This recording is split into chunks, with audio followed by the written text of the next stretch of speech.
ay bal la.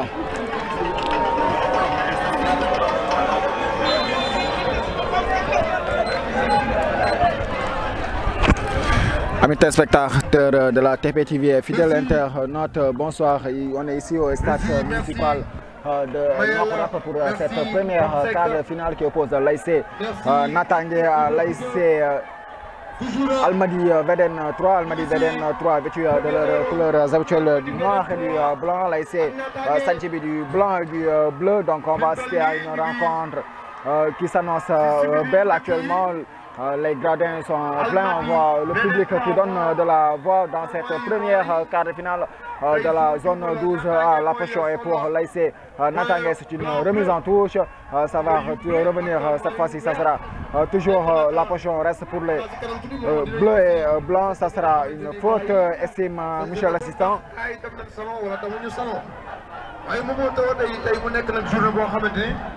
Zone 11, pas Aline.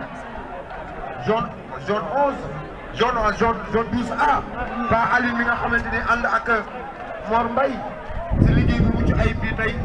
Première offensive et premier coup de pied arrêté du côté de l'ASC Natangué. C'est un mini corner ce coup franc. Mais troisième match, Almadies Védène 3, l'ASC Natangué. Corner ou bien un coup franc? On doit un coup franc, les corners de distance de Mopari. Attention, corner. Coup franc, c'est parti. Cette fois-ci, c'est renvoyé de la tête. Ça sera une sortie de touche en faveur toujours des bleus et blancs de l'ASC Almadies, de l'ASC Natangué. Touche. Attention, ça va revenir. Cette fois-ci, c'est une reprise qui passe au-dessus des cages de l'ASC Almadies Védène 3, Almadies Védène 3 avec leur couleur noir et blanc. l'ASC Natangué avec du bleu et du blanc. Ça va partir dans la moitié de terrain de l'ASC Natangué. L'axe central qui va jouer avec son arrière gauche qui va essayer de... Ça va être une déviation, mais ballon toujours, ça va revenir entre les pieds des hommes de l'ASC Natangué en chandelle. Ça sera pour qui? Ça sera une faute, estime monsieur l'arbitre en faveur de l'ASC Natangué. Pour l'ASC Natangué,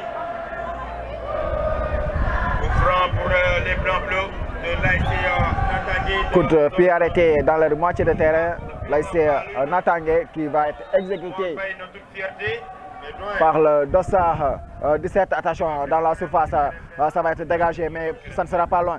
Cette fois-ci, oui, c'est dégagé en catastrophe et ça va partir du côté de l'ASC Almadies. Il va changer carrément de côté, oui. Il a joué du couloir.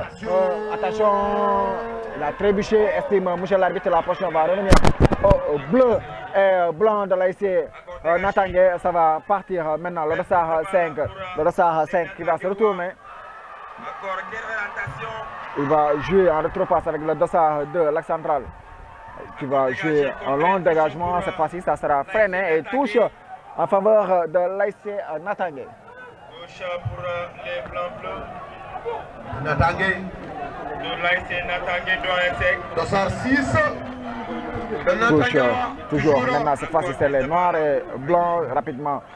Perdu, la possession va les revenir au plus vite. Les noirs et blancs de l'ASC Almadies, dégagement du portier dans le rond central. L'arbitre qui brandit son drapeau et c'est une position de jeu. Mais Almadies Védène 3 nous connaît simple par rapport à ces prises de balle. Parce que maintenant, 2 à 3 fois, attaquants, ils le dossard 17 qui s'ensage de ce coup de pied arrêté. Ça va partir dans la surface, renvoyé de la tête, et repéré par les noirs et blancs. Ça va revenir. Toujours la potion reste pour les noirs et blancs. Le dossard 17, il va être contré et ça sera une touche en faveur de l'ASC Almadies Védène 3. Non, bien sûr. Quand on a soit de mes surface, il y a des lambecailles, pas des crochets ou des wolbetiques. Faute, oui, il y avait un tirage de maillot. De l'ASC Almadies Védène 3, mais toi, wax na lool solo par rapport ak attaquant yi. Fo man gis naa ko dugal bureau central. Bureau central. Boo xoolee jour yi tubaab yi même Sénégalais, ça va partir, attention, dans la boîte, ça sera pour le portier. Mais pourquoi pas même Lamine Camara à Monaco? Oui, Lamine Camara à Monaco. Mais fii jamais ma gis attaquant wala bi jéem a tànn pour long. waaw mais loolu xam nga si préparation bi la war a doon du si stade bi nga ñëwee di ko def moom entraînement nga ko war a tàmmee coach bi loolu la war a jàngal. Touche en faveur de l'ASC Natangué récupéré rapidement pour les noirs et blancs de l'ASC Almadies Védène. C'est toujours dans leur moitié de terrain, donc sans danger pour la défense de l'ASC Natangué. La potion va revenir au bleu et blanc de l'ASC Natangué. Le dossard 12 qui va chercher à combiner. Oui, il va trouver le dossard 8 qui va tirer. Capté par le portier. Le portier de l'ASC Almadies qui va jouer avec son axe central. Il va relancer rapidement la potion pour les noirs et blancs de l'ASC Almadies. Ils vont combiner du côté droit de l'ASC Natangué, toujours du couloir droit. Cette fois-ci, c'est le couloir intérieur et ballon intercepté par le dossard 18 et une sortie de touche. Natangué encore. Védène 3 Almadies. Toujours. Touche. Ballon contré, nouvelle touche encore.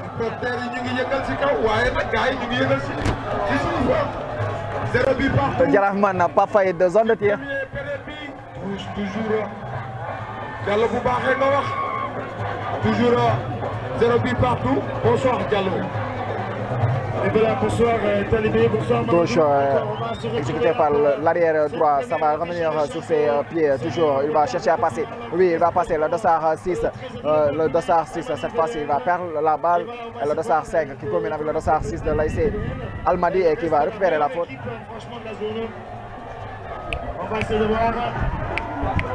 Et voilà, il faut rappeler que Almadies Védène a créé la saison 2022.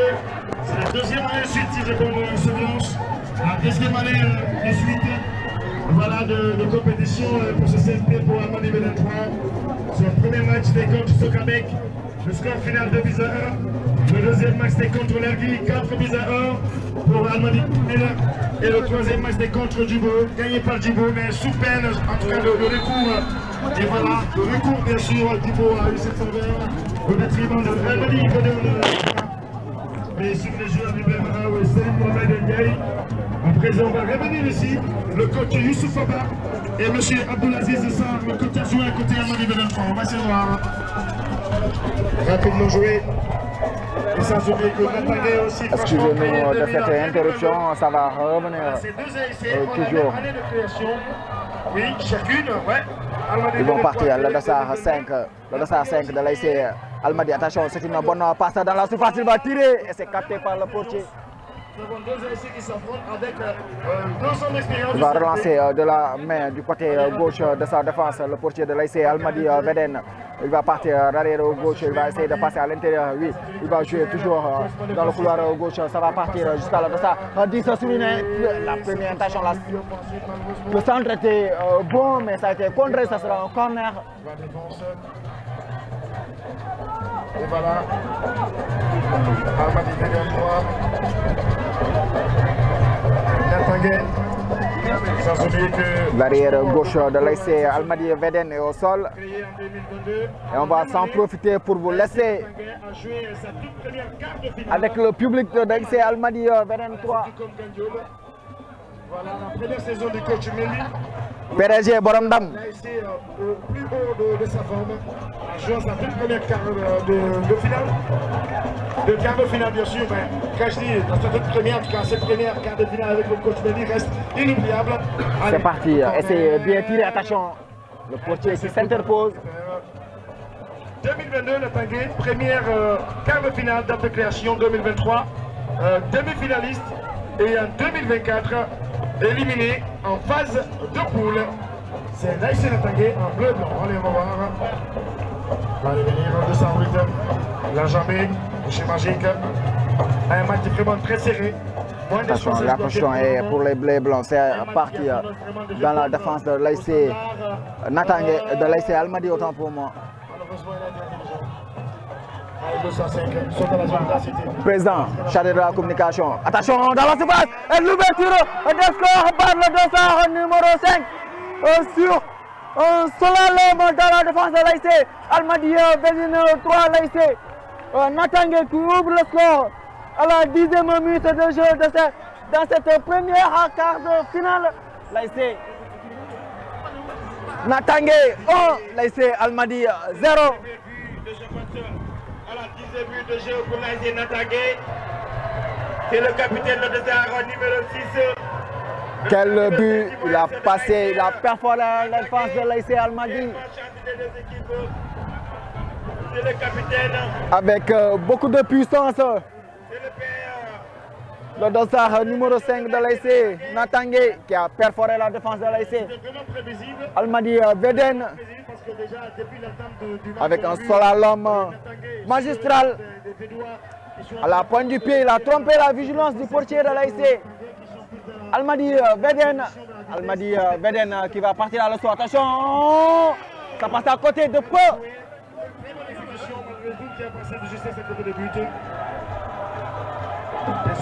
L'intention était bonne du dossard 11 de l'AIC Almadi Vedine. 2023 avec la zone 7, avec le Dialoré, c'est le dossard 15 côté Natangé. Oui, comprend pour l'AIC Natangé. L'AIC Almadi dans une situation actuellement, même si on est dans les premières 15 minutes de cette rencontre, mais l'AIC Almadi est actuellement en difficulté. On connaît la ténacité des défenseurs de l'AIC Natangé.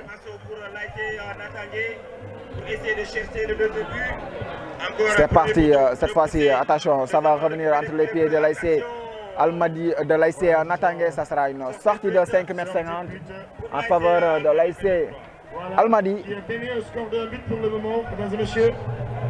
Sans oublier franchement les deux exceptionnels côté Natangé. Allez, on va voir le ballon à la pointe du pied. Ça va partir, le défenseur qui va dégager de la tête, ça sera une sortie de touche. Quelle interposition farouche de Natangé contre Vedine qui n'arrive pas du tout à se mettre sur les rails. Attention, ça va revenir dans la surface. Et le deuxième but à la 13e minute sur une passe magistrale du dossard 7 de l'AIC Natangé. Le dossard 7 qui sert le dossard 12 qui n'a qu'à pousser la balle au fond des filets. Il a réussi son geste. 2 pour AIC Natangé, 0 pour AIC Almadi. Et voilà, merci Didier. À la 12e minute, Natangé a resté marqué à la 10e minute et 12e minute. 2 minutes décalage dans les 2 buts. Quel match de Natangé. 2 buts à 0. L'AIC Almadi qui se complique actuellement la tâche dans cette rencontre, sa première quart de finale. Natangé qui est en train de déstabiliser la meilleure équipe. C'est Almadi Vedine 3, c'est la meilleure équipe des phases de poule qui est en train de l'AIC Almadi. Cette fois-ci, ça va être intercepté. Le dossard 8 qui a cherché à jouer en profondeur. Ballon intercepté, ça va revenir. Le dossard 3 qui va jouer dans son axe central. Le dossard 13 qui va élargir jusqu'à le dossard 10. Le dossard 10 qui va jouer avec le dossard 5. Il va élargir jusqu'à le dossard 11 dans la surface. Le dossard 11 qui va tirer. Ça sera contré. Et corner pour l'AIC Almadi. Almadi Vedine 3, toujours 2 pour Natangé. Corner pour l'AIC Almadi Vedine 3. Toujours Almadi. Corner, c'est parti au premier poteau. Attention, toujours dans la surface. L'arbitre qui juge qu'il y avait une faute de main. Faute de main. Dans la surface, mais en faveur de l'AIC Natangé. Toujours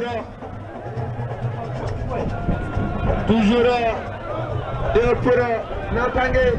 Les bleus, les blancs, les bleus. Ballon dégagé. Toujours pour les noirs et blancs, c'est dans leur moitié de terrain. Cette fois-ci, ça va revenir. Mais la potion reste pour l'ASC Almadi Vedem, le dossard 2 qui demande à ses coéquipiers de bouger en profondeur. Mais la passe est interceptée et récupérée, mais rapidement perdue. Ça va revenir au portier de l'ASC. Vraiment de s'affirmer performant que Almadi pour le moment. Almadi Vedem 3. Almadi. Avec du Renouveau, toujours l'ASC Almadi dans la défense de l'ASC Natangé, le dossard 8 c'est une déviation du dossard 10, le dossard 8 il est sur le couloir, le dossard 8 qui cherche une solution, il va centrer, ça sera contré, mais toujours la potion est pour les bleus et blancs, le dossard 12 qui va changer de côté, ça va être intercepté par l'arrière gauche de l'ASC Almadi, le dossard 5 qui va élargir. Sur le couloir, toujours, ils vont jouer en retropasse jusqu'à le dossard 3, toujours Almadi, il va changer complètement de côté, mais le défenseur est vigilant, il va dégager de la tête, toujours rapidement récupérer, ça va revenir, attention, dans la surface, le dossard 17, dans la surface de l'ASC Natangé, il va lui pousser à être dos au but, toujours la potion est pour l'ASC Almadi, le dossard 5, l'arrière gauche, il va essayer de combiner, cette fois-ci ça va être intercepté et récupéré. Toujours l'ASC Natangé, il va protéger et la potion va être l'ASC Natangé sur cette sorte de 5 mètres 50. Natangé moo jiitoo guma Vedem mi ngi topp si ginnaawam di daw toujours góol bi def na benn passe am Diop indil Ndiaye latéral gauche bi def na benn et baaxul touche toujours pour le Natangé. Touche en faveur des bleus et blancs. Belle carte finale l'ASC Natangé. Ba Alina Mor Mbaye Imam maa ngi lay nuyu. Touche joué, ballon dévié. La potion va rester pour les noirs et blancs. Ballon dégagé en chandelle. Ça sera une touche en faveur de l'ASC Natangé. Si vous nous prenez en cours, l'ASC Natangé qui mène au score depuis la 13e minute de jeu sur la marque de 2-0. Touche exécutée par le dossard 13. Ça va revenir et dégager de la tête le dossard 3 qui s'encharge sur un dribble de coup de sombrero. Ça va être une faute sur le dossard 3. Almadi Vedem 3.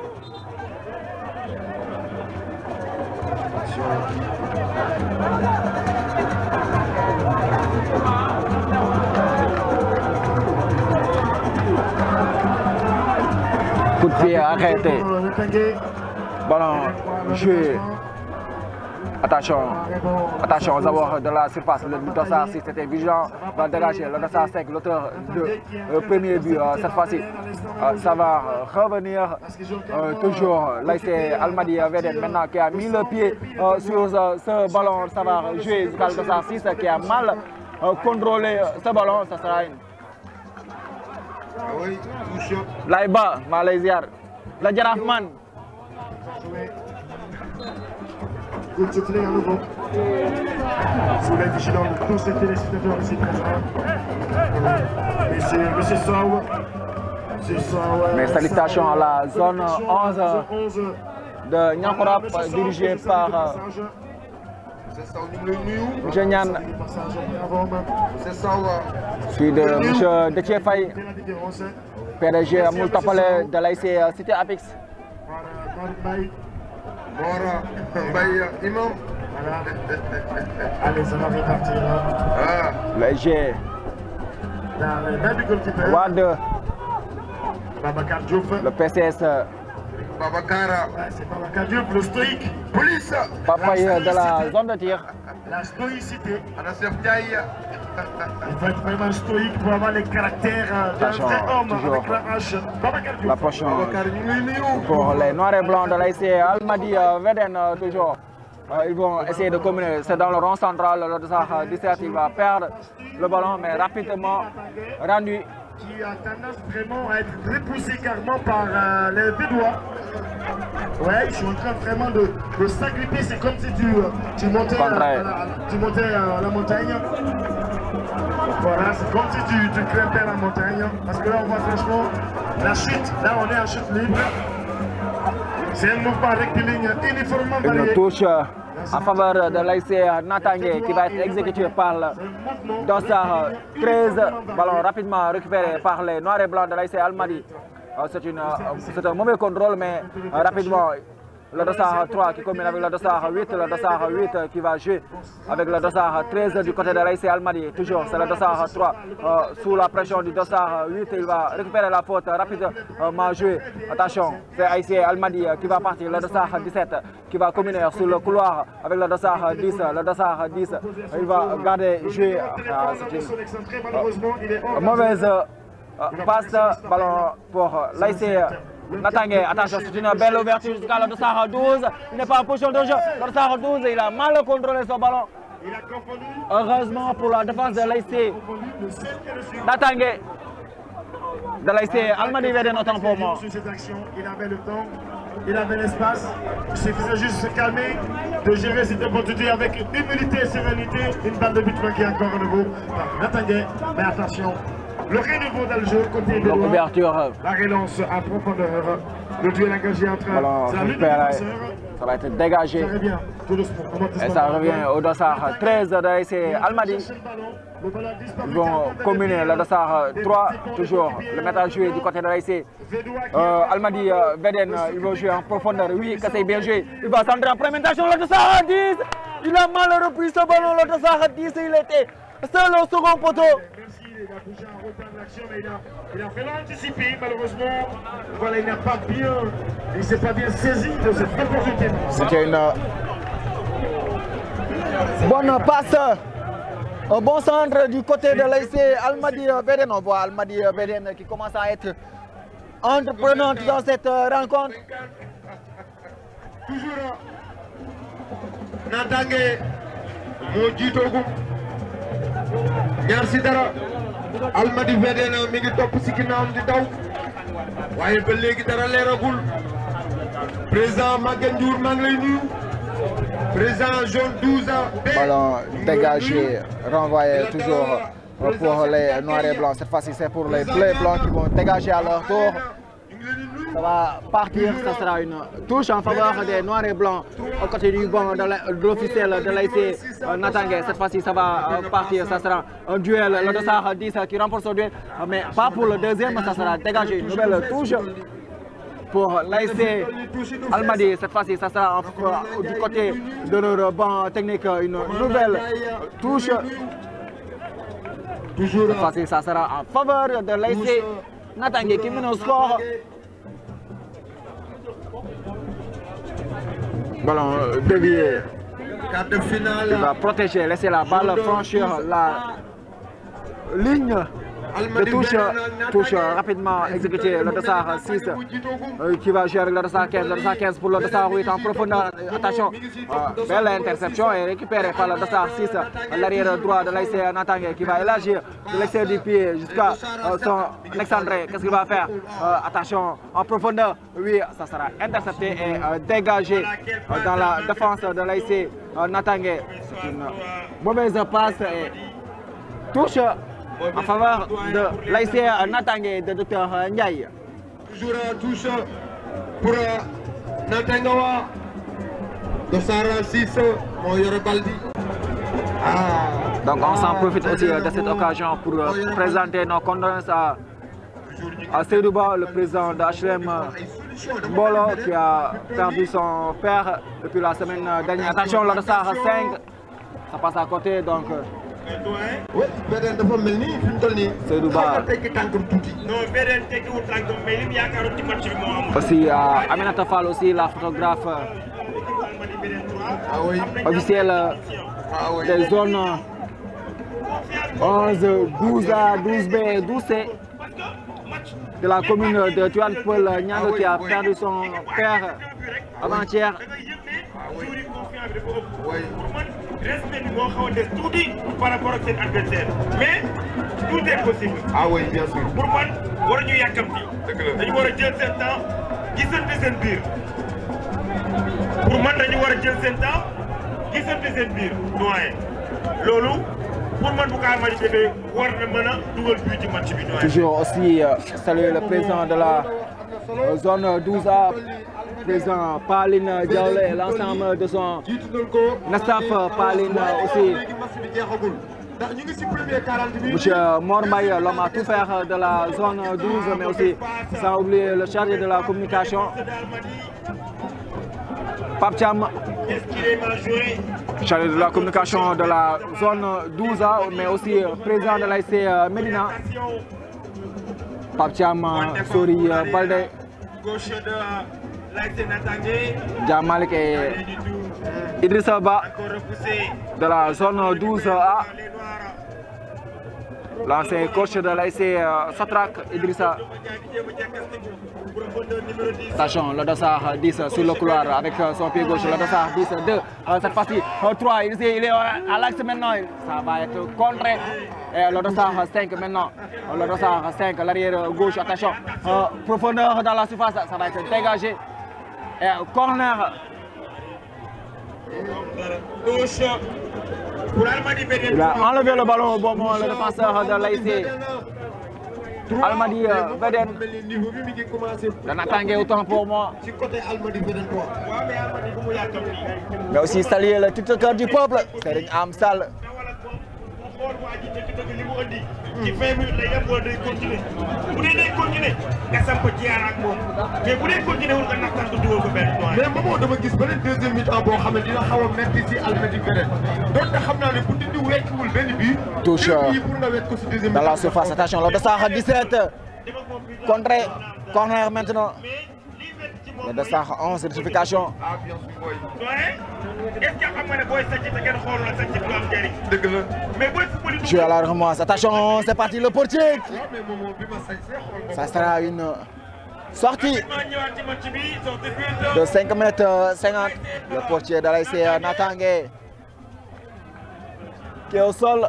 Président Maguette Koura, président Palune, président Cheikh Tidiane Gueye, ex-président de Zone 11, mais président de la TPTV, Arouna Sow, sous le pseudonyme de Gérona.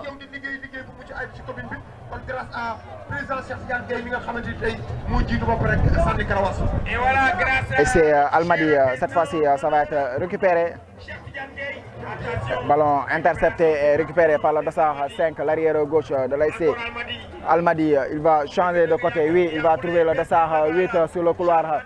C'est bien joué, attention, face à son vis-à-vis. Il va jouer un petit ballon dans la surface, c'est capté par le portier. mais Momo du ñu def te nuyuwunu Thierno Diallo président Niakorapa président Thierno Diallo Niakorapa business service bi nga xamante ni tey mi ngi. Ballon joué jusqu'à le dossard 13 qui va dégager, récupérer le dossard de l'axe central de l'ASC Almadies. Il va jouer un retour-passe jusqu'à son portier et il va faire. Qu'est-ce qu'il va faire? Il va élargir jusqu'à le dossard 13, l'axe gauche de l'ASC Almadies. Il va jouer long, ça sera une faute de monsieur l'assistant. Président Thierno Diallo jërëjëf ci liggéey bu am solo bi waa zone bu ñu kontaanee si ñun parce que yow dañuy jàppale yaa ngi nii suñu tenue yu rafet yi yaa ko jënd def ñu suñu dërëm nga yónnee ñu ko dañu sol leen ko mageen taaral stade bi moom président Niakoura président service bu njëkk waa Niakoura ba Tivaouane kon bu daan dem di voyage Europe wala Asie wala Moyen-Orient wala Ballon dégagé, ça sera une touche en faveur de l'ASC Natangué. li ngay passé dem Dakar su ñëwee sama agence bii fekk ko fa te li ma si gën a neex moom mooy que amul fooy dem si Europe. Le match qui a perdu son intensité. bu la war a mën a yóbbu si dëkk yooyu. On joue la demi-heure des jeux. Sénégal. Momo ku bëgg a noppaliku est-ce que Thierno Diallo am na foo mën a noppaliku. fii ba Tambacounda ami noppalukaay fii ci Lagos. L'ASC Almadies qui va relancer de la main jusqu'à son axe droit. Le dossard 2 qui va jouer, c'est une longue ouverture. Ballon intercepté et dégagé en touche. du dossard 13 de l'ASC Natangué. Touche. Voilà, qui va être exécuté par le dossard 15 jusqu'à le dossard 8. Le dossard 8 qui va jouer avec le dossard 15. Il va centrer. Ça va. Attention dans la défense. C'est une déviation. Le dossard 10. Qu'est-ce qu'il va faire? Le dossard 10. Attention.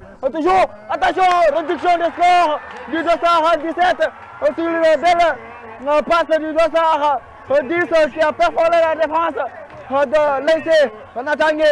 Réduction des scores à la 31e minute de jeu par le dossard 17 de l'ASC Almadies Bédène 3. Et là, on a vu franchement le match est relancé. Et côté externe défensif, ça commence à être la trouille. Une défense qui est trouillée, facilement franchissable. Ce n'est plus comme l'attente de la première période. La rapidité, la vivacité, le dynamisme qui caractérisait franchement Almadies 1. Aussi renversement de situation. Natangué 2. Elle est en train de jouer contre la meilleure équipe des phases de poule. Almadies 2-3 qui totalise 12 points. La seule et unique équipe. am na ko fi génnee sarax dafa teel a génnee sarax match boobu ñu ngi koy xaar. On va voir quelle serait la réaction de la meilleure équipe. Allez, va trébucher. Attention, le portier, c'est un mauvais dégagement, heureusement. Le dossard 5 qui est revenu au bon moment. Maintenant, c'est une faute, un coup de pied arrêté. Ça va être joué court. Le dossard 13 qui va élargir jusqu'à l'arrière gauche avec son dossard 5 du côté de l'ASC Almadies. Attention, le buteur, il va jouer. C'est une longue ouverture, mais ça ne va pas trouver un preneur si ce n'est pas le défenseur de l'ASC Natangué qui va dégager un corner. Et je pense qu'il pouvait mieux faire. Corner rapidement joué. Attention, dans la boîte, attention, toujours le dossard 17 cette fois-ci. C'est capté par le portier. Il a tenté un geste de Zlatan Ibrahimovic sur le dossard 17 de l'ASC Almadies Bédène 3. Dégagement. Touche. Bien en place parce que déjà créé en 2022, comme je viens de l'annoncer, le portier au sol. La même année, 2022 pour chacune. Si nous allons loin, en tout cas pour le moment, c'est un trophée pour Almadies Bédène 3, mais du côté, en tout cas Natangué, il y a de quoi franchement se taper la poitrine au point de vue expérience. On salue aussi le secrétaire de l'ASC. Et voilà les Voilà, Mbappé aussi qui a joué la finale cadette contre Randalou. Et sans oublier, le président c'est M. Abdullah Aziz Demba. Et le coach c'est Biram Gueye. La capacité à retenir le ballon. Attention, l'ASC Almadies, cette fois-ci c'est intéressé par le dossard 6 de Natangué.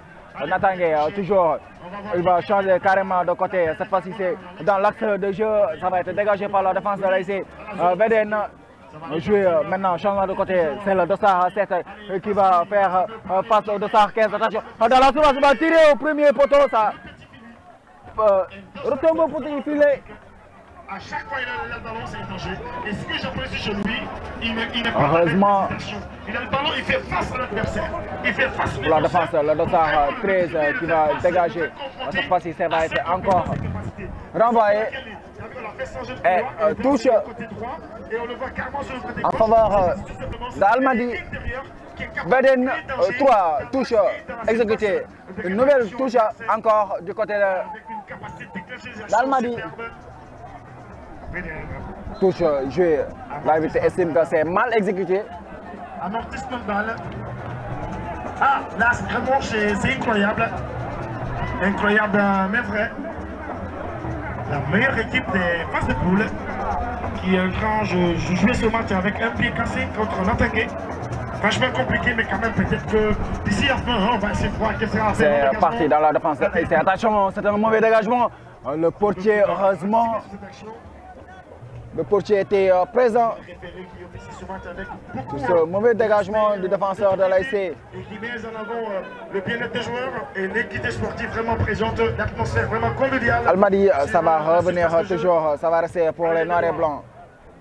Cette fois-ci, toujours sur le côté. Attention, le dossard 11, il va jouer avec le dossard 17. Ça va revenir entre ses pieds. Toujours, il va se battre.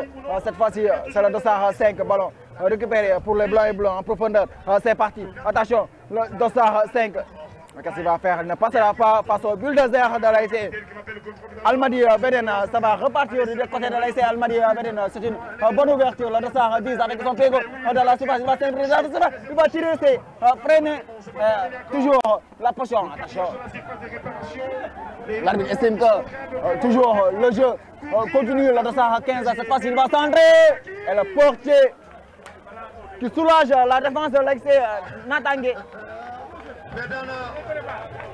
toujours waaye teranga ki nga xamanteni Natangué moo ko jiitooguma si ñaar ballon dégagé toujours la potion va venir à l'ASC Veden.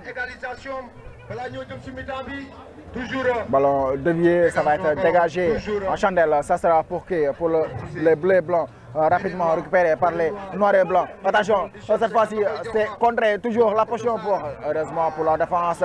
Le dossard 2, c'est une ouverture jusqu'à le dossard 12, l'auteur du deuxième but du côté de l'ASC Natangué. On passe au dossard 5, c'est petit passement jambe. Qu'est-ce qu'il va faire? Il va centrer, c'est renvoi de la tête. Toujours la potion pour l'ASC Veden contré par l'arbitre et il va rendre la balle à l'ASC Almadi Veden 3.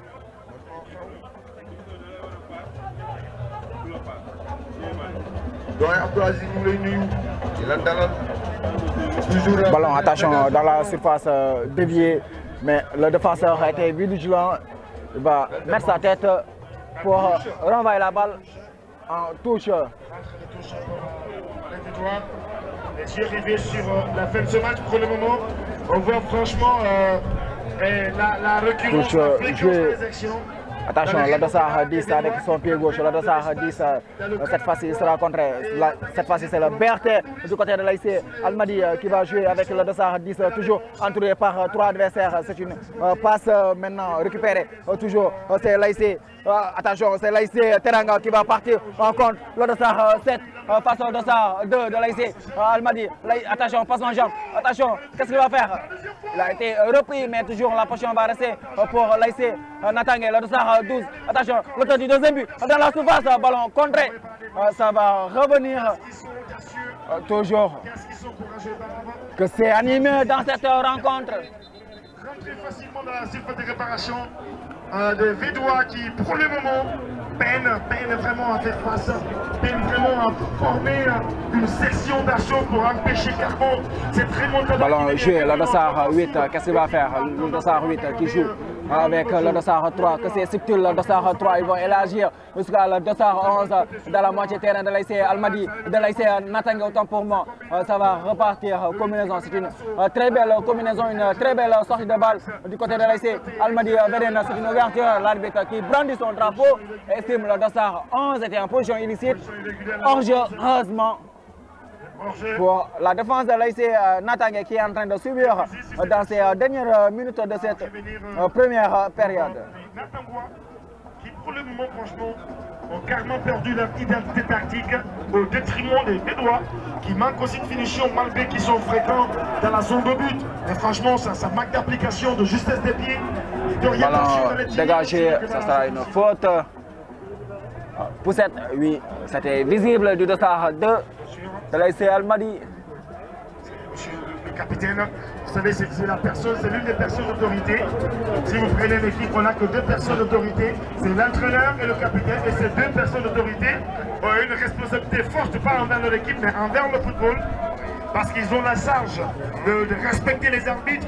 Voilà, de arrêté dans la moitié de terrain de l'ASC raison pour laquelle ce sont les deux personnes Almadi. d'une équipe, le capitaine et l'entraîneur qui ont une responsabilité forte. Ça va partir, le dossard 8, c'est contré par le mur humain, mais toujours la potion reste pour l'ASC Natangué sur cette touche. Natangué mi ngi jëm si jeex première période bi fi mu toll nii Natangué moo jiitoogum ñaar ki nga xamante ni mooy Almadi Veden moo amagum benn bi toujours Natangué toujours 4 minutes de temps additionnel contre et corner. 4 minutes de temps additionnel, 4 minutes en plus du temps réglementaire.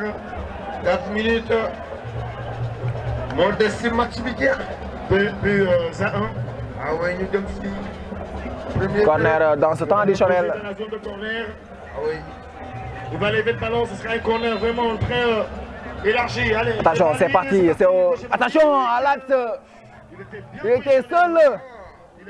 Le dossard 17. Il était dans l'intervalle, c'est son positionnement initial parce qu'il est excentré. Mais il a mal repris ce centre. Si c'est l'ailier droit, il faut avoir la même posture. Si c'est l'ailier gauche, la même posture, mais toujours jouer dans l'intervalle des deux défenseurs. C'est dégagé jusqu'à qui le dossard 10 de l'ASC Almadies Védène. Attention, il va changer de côté. Oui, c'est bien joué. Attention, le dossard 11, il va fusiller le portier.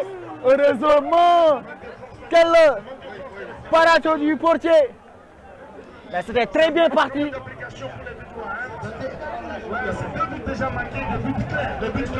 C'était bien parti sur ce coup de canon. Attention, maintenant c'est l'ASC Natangé qui va partir à l'offensive. L'ASC Natangé, le dossard 7, le Mbappé de l'ASC Almadies. Crochet extérieur qui élimine son vis-à-vis. Il va centrer maintenant jusqu'à le dossard 12. Est-ce qu'il va parvenir à se retourner? Non, cette fois-ci ça va être dégagé en catastrophe. Et touche.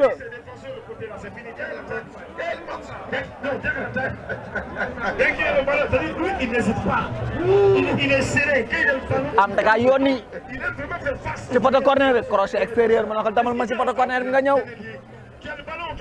Attention, le dossard 5, l'auteur du premier but dans la surface.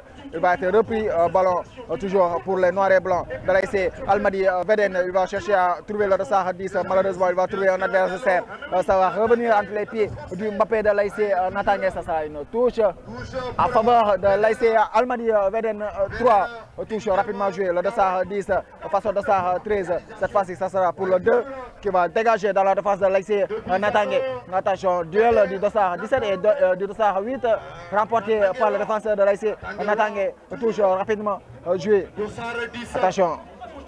Attention, ballon récupéré. Cette fois-ci, l'ASC Almadies toujours qui met la pression dans la défense de l'ASC Natangé. Centre du dossard 10, ça va partir jusqu'à le défenseur. Cette fois-ci, c'est pour le dossard 12, l'auteur du deuxième but. Il va élargir jusqu'à le dossard 5. Le cassé est bien joué. C'est une belle ouverture. Le dossard 5 qui va glisser pour le dossard 11. Et il a... Qu'est-ce qu'il a voulu faire, le dossard 11 qui a arrêté la balle du 3. Maintenant, c'est l'ASC Almadies qui va partir, le dossard 11 qui va dévier pour le dossard 17. Cette fois-ci, il va être repris et dégagé. En touche. Quel match, quelle première période entre l'ASC Almadies et l'ASC Natangé. Le dossard 3, le but désert qui joue en rétro-passe. Toujours le dossard 5. Cette fois-ci, ça ne passera pas et ça sera une faute. On a besoin de gestes, on a besoin de dribble, on a besoin de gestes techniques, c'est important, c'est les ingrédients du match en fait. Les bons gestes techniques, les transversales, les diagonales, les appels de balle, les exécutions, les finitions. Le dernier gestion de cette rencontre. Le 2. Ouais, ñaareel bi. Il a levé le ballon. Ballon dégagé de la tête et l'arbitre qui met terme à cette première période qui oppose l'ASC Natangé à l'ASC Almadies Védène 3, l'ASC Natangé qui mène au score sur la...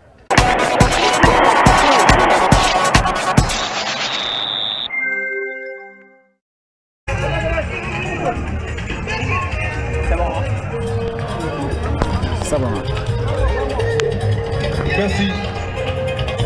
Retour au stade municipal de Niakoulrapa pour cette seconde période qui oppose l'ASC Natangé à l'ASC Almadies Védène 3. L'arbitre ne va pas tarder à donner le coup d'envoi de cette seconde période. C'est parti. L'ASC Almadies qui a la potion de se cuire. Il va jouer carrément jusqu'à le dossard 10. Qu'est-ce qu'il va faire? Il va centrer. Ça sera pour le défenseur qui va dégager. 6 de Natangé. Ballon dégagé, repris rapidement par le Dossard 5 qui joue avec le Dossard 8. Le Dossard 8 qui cherche à alerter le Dossard 10. Mais malheureusement, il va jouer avec le Dossard 12. Attention, ballon contre l'arbitre qui brandit son drapeau. Et c'est une position illicite.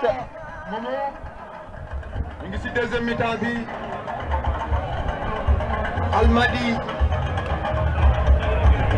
Natangué Mojito Kuma.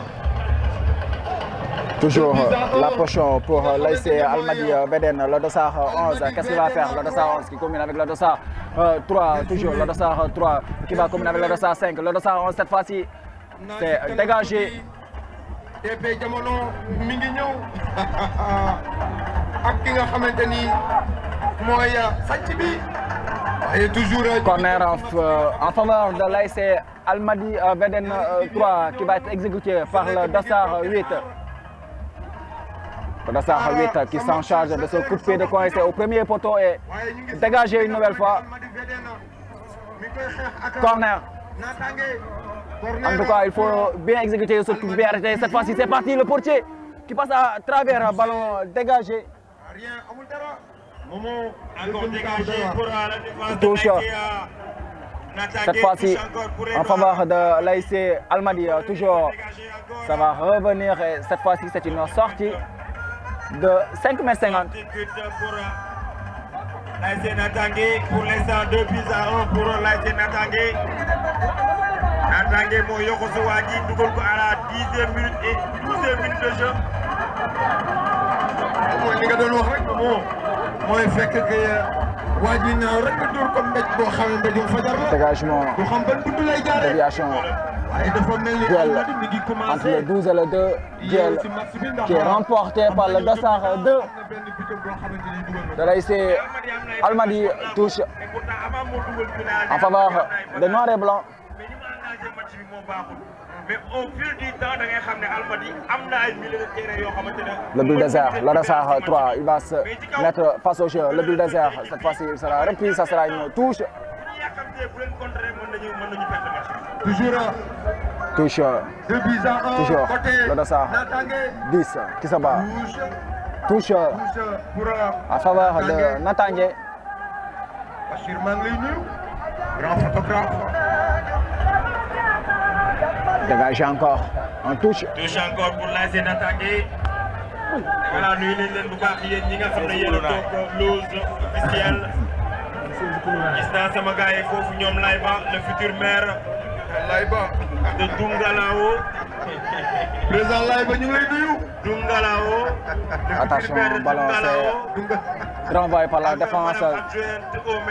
Ça va revenir. Et le futur député. Attention, l'ASC Almadi, le Dossard 6 extérieur du pied, c'est repris. Cette fois-ci, c'est l'ASC Natangué qui va partir. Le Dossard 5 au contraire, le Dossard 8, ouverture jusqu'à le Dossard 12, le cœur du second but, le Dossard 12, le Dossard 12, contraire et corner en faveur de l'ASC Natangué. Le tout premier de cette seconde période en faveur de l'ASC Natangué.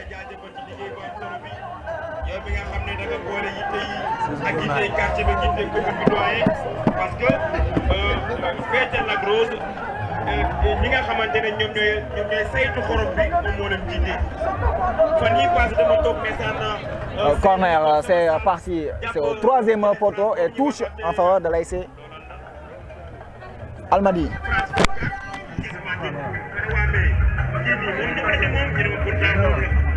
liggéey bi am solo ngay jaajëfal di la encouragé parce que booy liggéey sant ñoom jot nañu lay jaajëfal nga yokk jéego. waaw mais moom président Maguette Ndour dafa nekk si secteur boo xamante ni secteur bu am solo la ndax soo nee xorom ni ceeb soo nee xorom ni fonde soo nee xorom.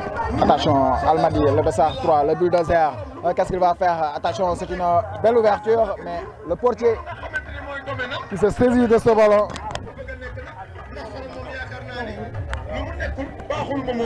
mais doyen si am nga li tax dama jubóo baax bi maa ngi waxtaan ak moom di wax ci ko may wax ko laax ak fonde. Ballon dégagé en touche. mais xorom mooy safal lu saf xorom moo ko safal. yaa gis biiw gars yi la biiw Paa bi daf lay koj.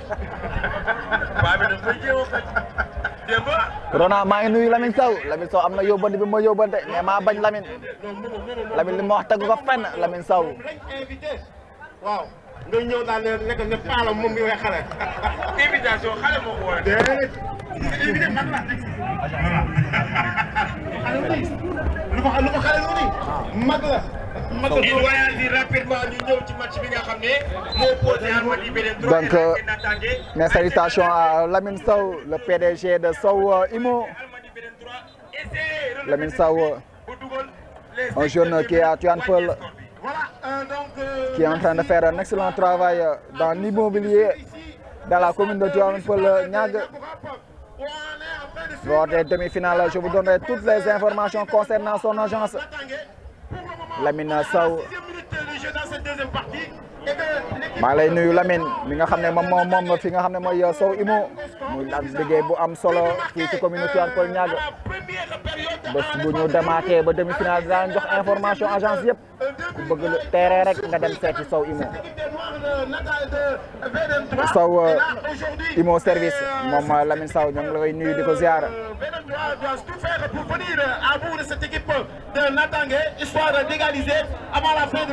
Retour dans cette rencontre. Attention, le dossard 10. Attention, le dossard 10 en duel avec le dossard 17. C'est une sortie de 5,50 m. Il doit se calmer, le dossard 10 de l'ASC Almadies. De l'équipe des Bleus de Natangé qui vont certainement tout faire pour maintenir le score avant la fin de la rencontre. Et là, aujourd'hui, c'est la zone 12A qui joue ses quarts de finale. Et le premier quart de finale, c'est qui est en train de se ballon dégagé dans le rond central et renvoyé de la tête par le dossard 8. Et le public est là venu. Toujours la potion pour l'ASC Natangé. Le dossard 5, l'auteur du premier but. Faute, estime monsieur l'arbitre. Des matchs quand même qui ont été très prometteuses et vraiment qui ont été... waaye Rona xoolal ma public bi Rona. Rona xoolal le public bi. Les qualifications de l'ASC Apix et aussi les qualifications de l'ASC... Attention, c'est parti, le dossard 7 sur le couloir, le dossard 7, le Mbappé de l'ASC Natangé face au dossard 5. Il va passer, il va centrer, c'est trop appuyé, ça va être récupéré par le dossard 13 qui va essayer de combiner avec le dossard 17. Un bel geste du dossard 6, ça sera faute du dossard 13 et il va écoper d'un carton jaune. L'axe central de l'ASC Almadies BDN 3. Amsal est sous pression actuellement. Et là, c'est au profit des Bleus.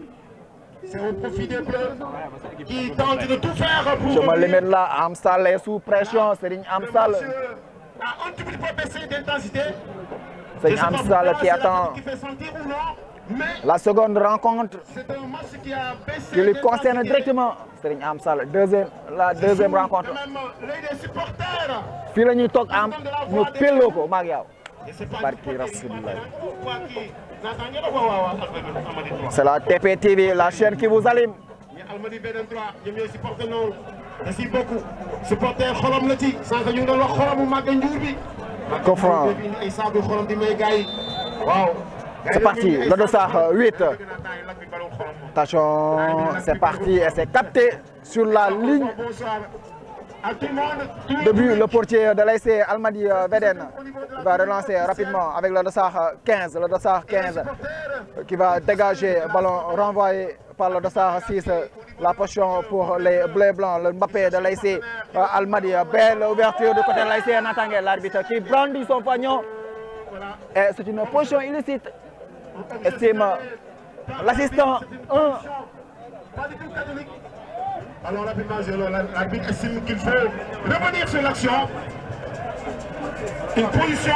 L'ASC Almadies, ballon dégagé par le dossard 2. Attention. Ils vont protéger, laisser la balle filer en touche. Mais la position va rester toujours pour les noirs et blancs de l'ASC Almadies BDN. Touche rapidement exécutée par le dossard 5 jusqu'à le dossard 11. Il va se retourner. Oui, le dossard 11 et il va récupérer la faute. ñaari équipe bi BDN 3 ak ki nga xamante ne moom mooy Natangé ñoom ñaar. da leen naan café. Natangé ñoom ñaar alors y a des domination amoon na domination ou bien quand même parce que waaw mais match bi dañ doon balancé. man duma naan café xam nga Zos moo doon wax loolu Zos moo doon. Zos nee na du ma naan café waaye man tamit du ma naan café. dafa équilibré woon mais ki nga xamante ne mooy Almadies beneen 3 ni mu engagé woon match bi ci les 10 premières minutes moo baaxul parce que équipe foog nga jox ko cër ci les 15 premières minutes parce que donte yaa ko bu doole. Coup franc, c'est parti attention à capter. équilibré na mais ki nga xamante ne mooy Almadies beneen 3 grave. naataange profité ci dugal à la 10e minute et à la 12e minute de jeu. Alors pour les deux équipes ñoom ñaar kan moo génn première si poule kan moo génn deuxième ou bien troisième. naataange Almadies Le portier est au sol. Le jeu va interrompre un moment pour permettre aux soigneurs de l'ASC Natangué Demba Ndiaye de pouvoir aller faire sa tâche de médecin du côté de l'ASC Natangué envoie le secrétaire de l'ASC. gaa dañ ko dente. Et les supporters qui se donnent de la voix. C'est le chat. Toujours le nouvel entrant, le dossard 4 qui va combiner avec le dossard 10 avec son pied gauche. Il va s'infiltrer dans la surface. Le dossard 6. Attention, maintenant c'est le dossard 8. Ah, il a choisi de faire la passe et le retirer. Je pense qu'il avait l'ouverture. Il avait la possibilité de pouvoir tirer le dossard 8. Là ici, Almadies Beden, il est trop généreux le dossard 8. Amdatit.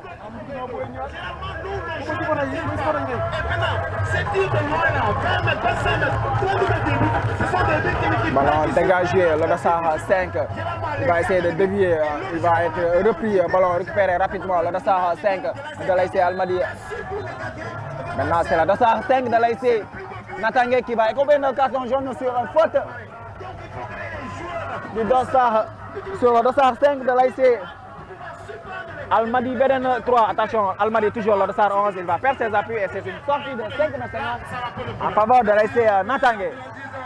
Merci Momo 89 kon ñu doxal ci diggante ñaari équipe yi mooy Natangué ak Almadies Beden 3 2 buts 2 pour Natangué 1 pour Almadies Beden 3.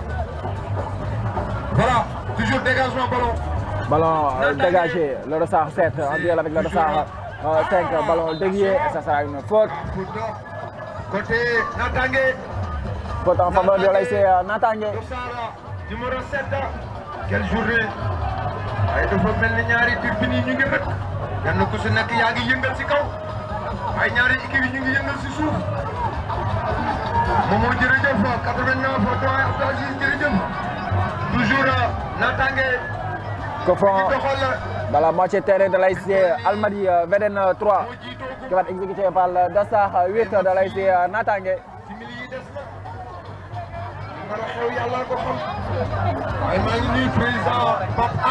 Attention, c'est parti le portier qui se déploie.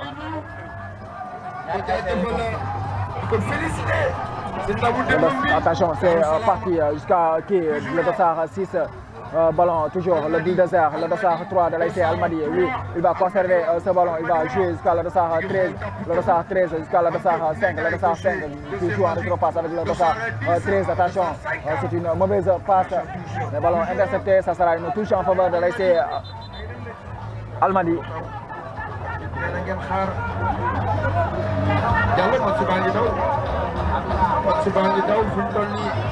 Natangué mu jiitoo ko ñu ngi ci deuxième période bi Almadies mi ngi pousse pour mën a am égalisation. Touche. waaye ba tey l'ASC Almadies, le dossard 5, l'arrière gauche contré. Cette fois-ci, c'est le dossard 13 qui va dégager dans le rond central. Ça va être récupéré par le bleu blanc. Le dossard 12 qui va chercher à passer face au dossard 15. Le dossard 12, toujours, il a réussi à se retourner. Le dossard 12, cette fois-ci, il va être rattrapé. Et la portion va revenir à l'ASC Almadies Beden. sous les vigilants de tous les téléspectateurs ici présents. En tout cas, c'est des patates chaudes entre les Villois et le Tanguay qui reste juste là, qui confirme en tout cas son assurance de pouvoir finir ce match avec ce but. Alors, dégagé, ça va partir dans la défense de l'ASC Natangué, dégagé, mais rapidement récupéré par les Noirs et Blancs. Ils vont jouer avec le Dossard 3. Il est bien, le Dossard 3. Attention, c'est une bonne ouverture. Jusqu'à le Dossard 11. Est-ce qu'il pourra rattraper la balle? Oui, le Dossard 11. Qu'est-ce qu'il va faire? Il va centrer en première intention. C'est parti dans la surface, ils vont glisser. Ça va revenir au Dossard 10 aux abords de la surface. Le Dossard 10 qui commet le Dossard 15 dans la surface. Il a mal contrôlé son ballon. Ça sera une sortie de 5 mètres 50 en faveur de l'ASC Natangué. Toujours Vedena Almadi. Toujours Almadi.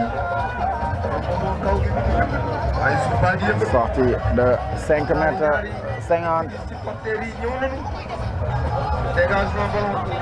Ballon dégagé et dévié. Ça va revenir toujours en chandelle. Le Dossard 15. Cette fois-ci, ça va être dégagé. Ça va revenir toujours. Attention, le Dossard 15 de l'ASC Almadi qui se tord de douleur. Le Dossard 15. Quel dribble subtil du Dossard 2 de l'ASC Almadi Veden. C'est une ouverture jusqu'à le Dossard 11. Le Dossard 6 était vigilant du côté de l'ASC Natangué qui met la balle en touche. Touche joué rapidement. Plus de jeux spectaculaires. Ballon joué, le Dossard 13 qui va jouer avec le Dossard 8. Le Dossard 8, il va se retourner. Oui, c'est une bonne passe jusqu'à le Dossard 3 qui va élargir. Le Dossard 5, l'arrière gauche. Il va essayer de jouer avec le Dossard 11. Ballon intercepté, récupéré rapidement. Cette fois-ci, ils vont partir. Les joueurs de l'ASC Natangué en profondeur. Ballon récupéré rapidement. Toujours l'ASC Almadi qui gère cette rencontre, même si qu'ils sont menés au score.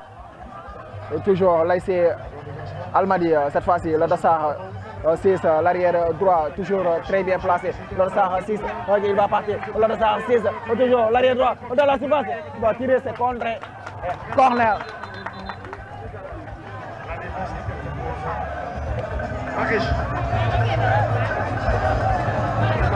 Le Dossard 6 de l'ASC Natangué, il a pris tous les joueurs de l'ASC Almadi de vitesse.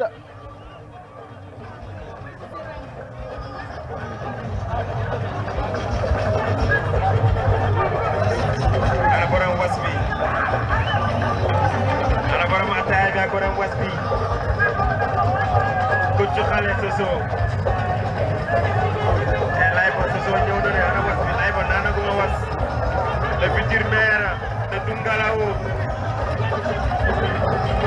Dañuy campagne ñun ñëpp instant bi man ak Paa bi ak Diallo suñu carte électeur dañ ko transféré Dungalao parce que dañ ko bëgg may électeur le futur maire de Dungalao le député du peuple Pape Faye. Et voilà, Soso. Rapidement, on va voir ce corner. C'est parti au second poteau, ballon qui n'a pas pu trouver preneur dégagé. Le Dossard 17, cette fois-ci c'est récupéré rapidement. Le Dossard 5, que c'est bien joué en double contact. Le Dossard 5 de l'ASC Natangué, il va passer. Oui, il va jouer. Attention, c'est une bonne passe. Heureusement, le portier était vigilant. Il va relancer rapidement jusqu'à le Dossard 8 du côté de l'ASC Almadi Veden. Le Dossard 6, l'arrière droit de l'ASC Natangué, toujours très bien placé. Ça va revenir du côté de l'ASC Natangué. Le Dossard 6 sur le couloir. Le Dossard 6, il va centrer. Ballon contré et toujours dégagé en touche.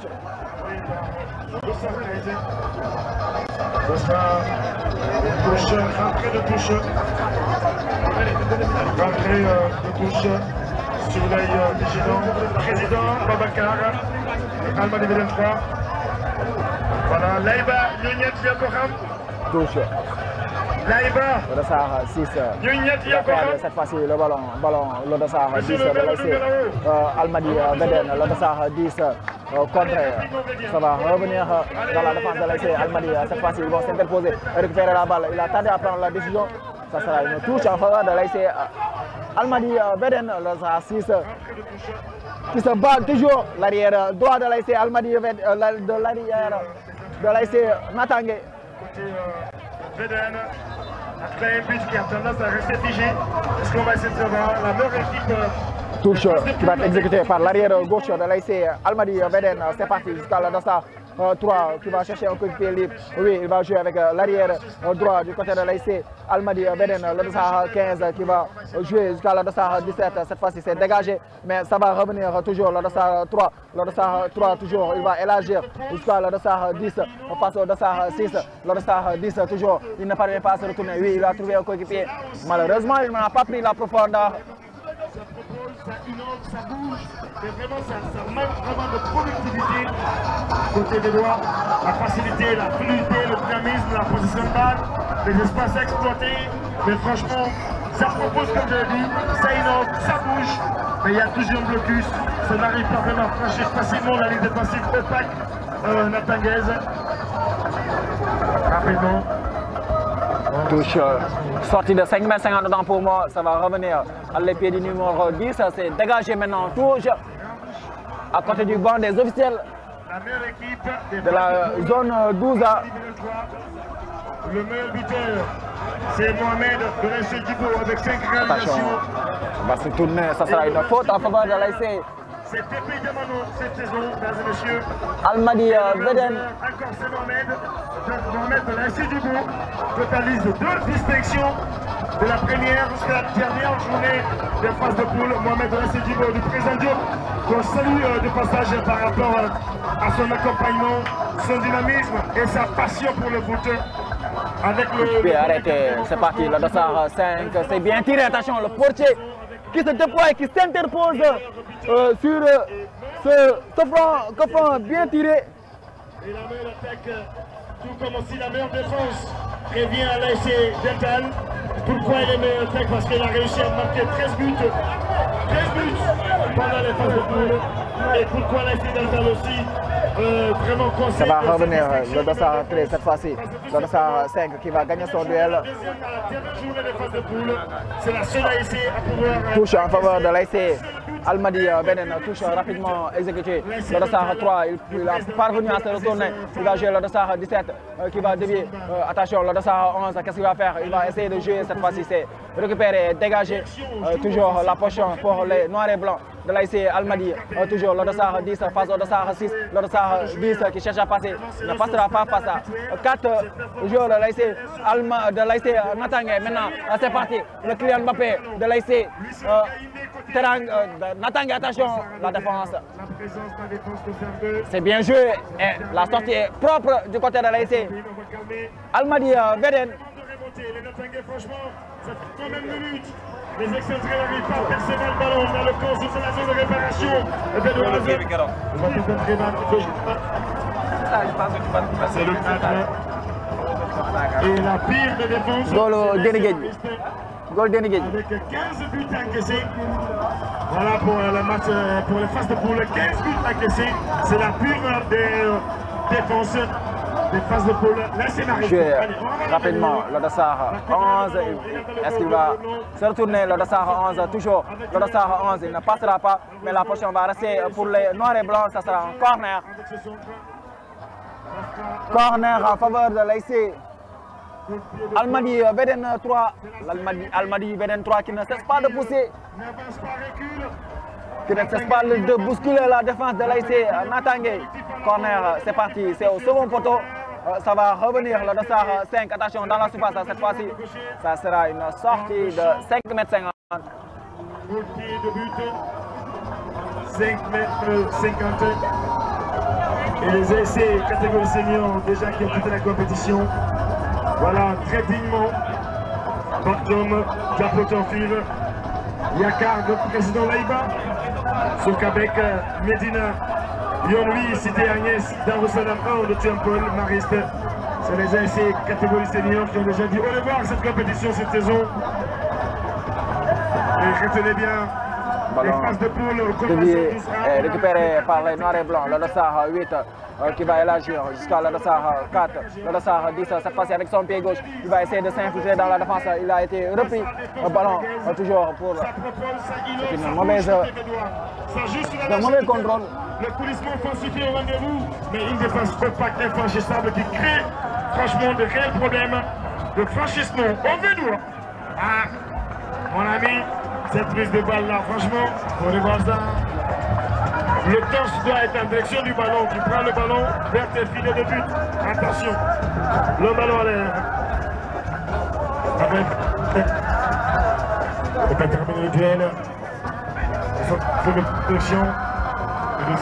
Attention, ballon, cette fois-ci, c'est pour l'ASC Natangé. Devié.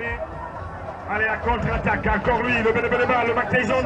C'est lui le Mac Tyson. Attention, le Dossard 7, retrait. Et le troisième but, marqué par le Dossard 15 à 29 minutes de jeu.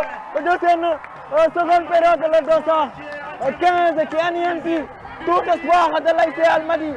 Bédène 3, on peut dire que la messe est dite maintenant dans cette rencontre l'ASC Natangé qui a un pied et demi en demi-finale. La responsabilité de porter d'élever le niveau de jeu, encourager ses coéquipiers de jouer en avant, encourager ses offensifs de lui passer le ballon parce qu'on a vu tout le monde travaille pour lui parce que c'est un gigantesque joueur, c'est un gigantesque joueur qui n'a pas peur de duel, qui n'a pas peur de prendre le risque. Et là il a pris le risque avec ses enjambées, c'est chevauché, il s'est donné une passe à la terre, vers ses préparation et puis déjà là, l'aboutissement du score 3 pour Natangé et 1. Merci Diallo, merci 3 pour Natangé, 1 pour VD3. Changement côté Natangé. Dossard 12. Natangé 3. Donc l'information aussi, Génération Foot qui mène au score face à Afad.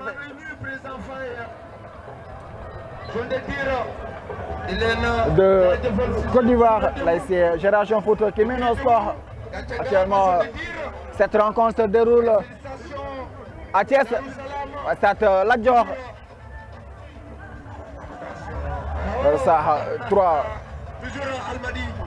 Ki nga xam ne mooy Natangé yokku na fi mu toll nii dooleem yokku offensif yokku ay bitam fi mu toll nii tournoi ba pare sànni karawaas bi ki nga xamante ni mooy Almadies VD3.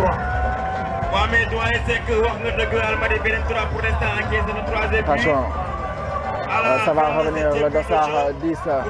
Ballon renvoyé, ça va revenir jusqu'à le Dossard 7. xam nga problème bi mooy Almadies VD3 dafa yàkkamti égaliser boo yàkkamti égaliser doo sàmm sa kër. pour ma def ànd ak xel mu daal xam ne match bi jeexagul. et au fur et à mesure du temps day gën a yàkkamti ki nga xamante ne mooy Natangé fi mu nekk ci match bi. pour l'instant day yëngu di benn mais ñaar lay dindi léegi c'est très compliqué pour l'instant pour Almadies VD3. Almadies VD3 se voit encore mené sur 2 buts d'avance parce que la rencontre est de 3 buts actuellement. Au moment où on est à la 30e minute de jeu dans cette partie, il ne reste que 10, au maximum 15 minutes à jouer. Est-ce qu'il pourrait même revenir, nous enlever 2 buts encore? Ce sera très difficile. Mais tout est possible, tout est possible. Il suffit de réorganiser le jeu, surtout le jeu intérieur et sur le flanc de l'équipe de Almadies VD3. Parce que je vois une équipe qui est un petit peu esselée, une équipe qui est un petit peu esselée au niveau des flancs. C'est pourquoi ils prennent à quand même... Attention, cette fois-ci, c'est Natangé qui va repartir encore. Le Dossard 5, l'auteur du premier but. Le Dossard 5, toujours dans la surface. Il va jouer pour le Dossard 7. Le Dossard 7, attention, le portier cette fois-ci. C'est de bon. Et deuxième ballon. Et 4e but à la 32e minute de jeu. Et coup sur un coup. L'ASC Natangé qui file tout droit en demi-finale. L'ASC Natangé qui est sur le point d'éliminer l'ASC Almadies VD3. Almadies.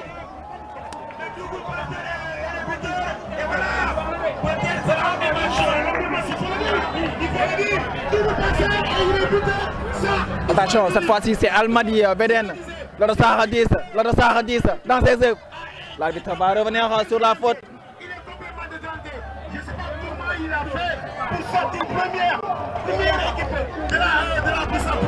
Mais maintenant, il est rentré vraiment d'être humilié. Là, c'est Almadi.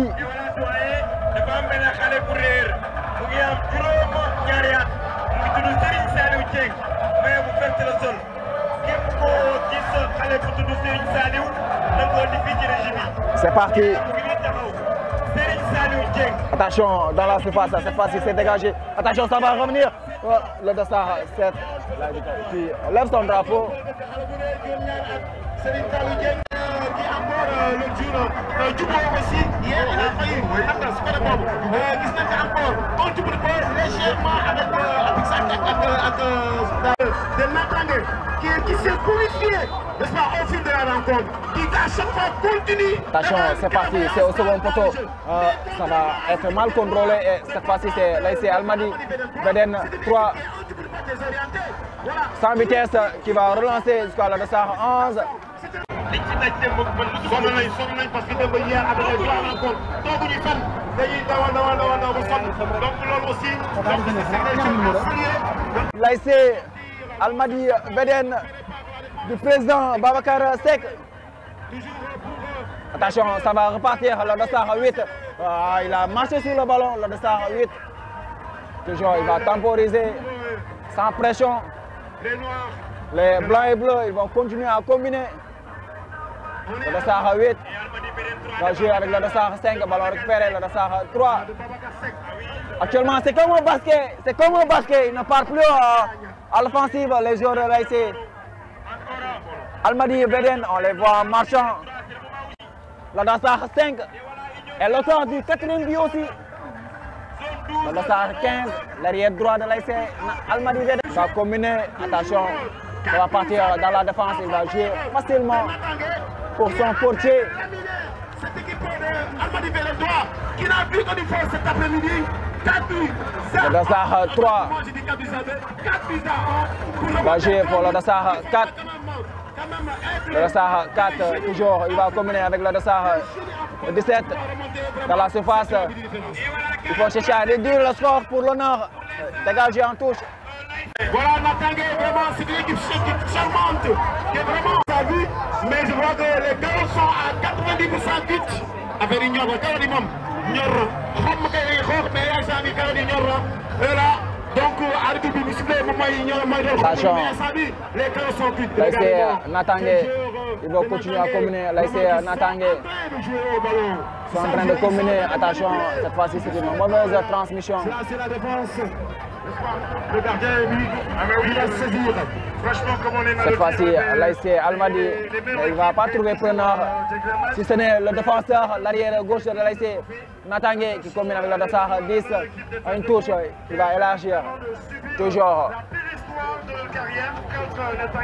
L'ASC Natangué qui est en train de prendre du plaisir. L'ASC Natangué qui est en train d'élargir le jeu.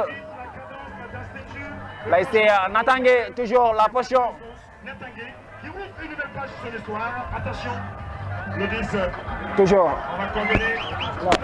Natangué qui pour le moment qui joue en toute puissance face aux Bédouins qui sont venus chercher le ballon.